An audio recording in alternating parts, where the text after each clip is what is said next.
And I was reading the other day, just on the same theme. Britain hasn't built a reservoir since 1992, despite a growth in population of 10 million people. Each mile of high-speed 2 is costing 4 times as much as high-speed rail in Italy, and 8 times more than high-speed rail in France. And so far, ours doesn't even exist. And the planning documentation for the Lower Thames crossing comes to 300,000 pages, and the project has so far cost £300 million.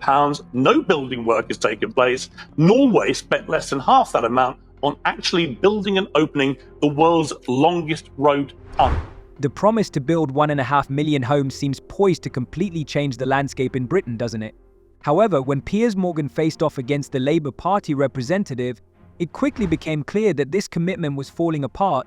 The representative, clearly unprepared for such a heated discussion, struggled to keep pace with Morgan's incisive questions. Their vague and hesitant responses only reinforced the notion that this was not a carefully crafted plan, but rather an unrealistic dream cloaked in a political jargon. Without hesitation, Morgan posed a pointed question.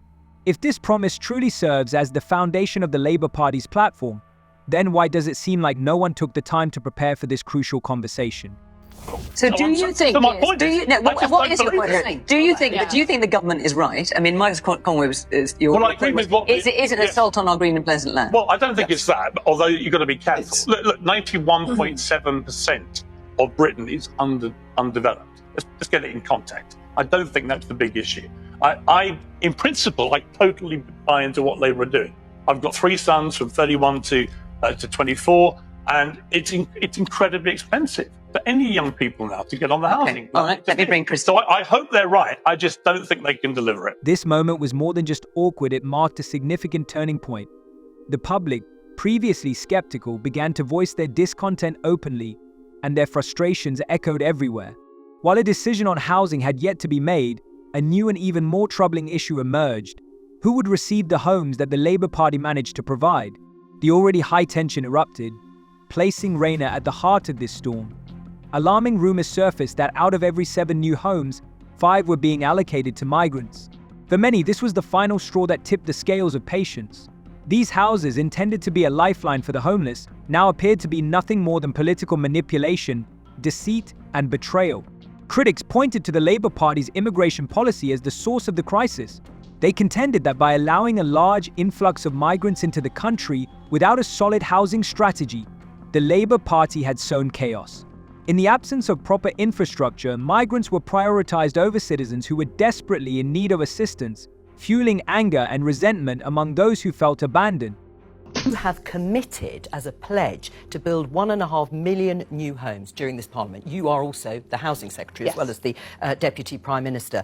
By the way, 1.5 million homes that anyone who knows anything about construction knows it's impossible. But wait. Almost every single Labour council in England that the BBC has spoken to says that those housing targets are either impossible to achieve or they're unrealistic, or both. Unrealistic, impossible to achieve, or both. Listen to the response. Classic Labour. Are they wrong?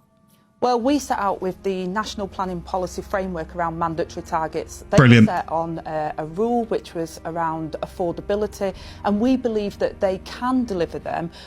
We believe that they can deliver them. It gets better. Wait.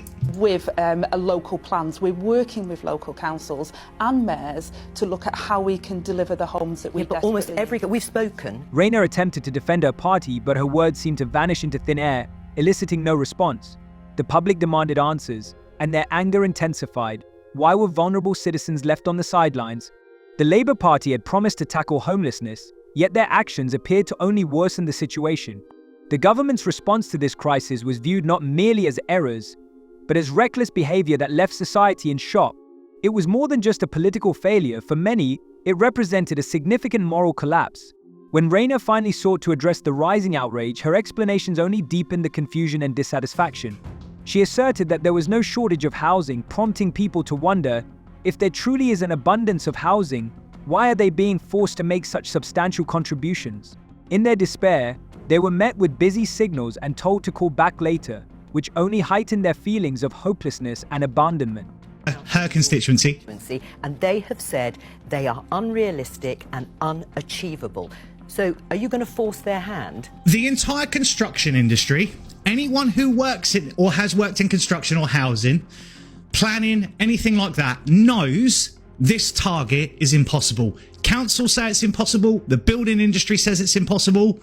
What's Labour's solution? To meet those targets? We are saying that they're mandatory targets and we want mandatory plans. So we're telling them this is what we expect and we'll work with them to deliver it.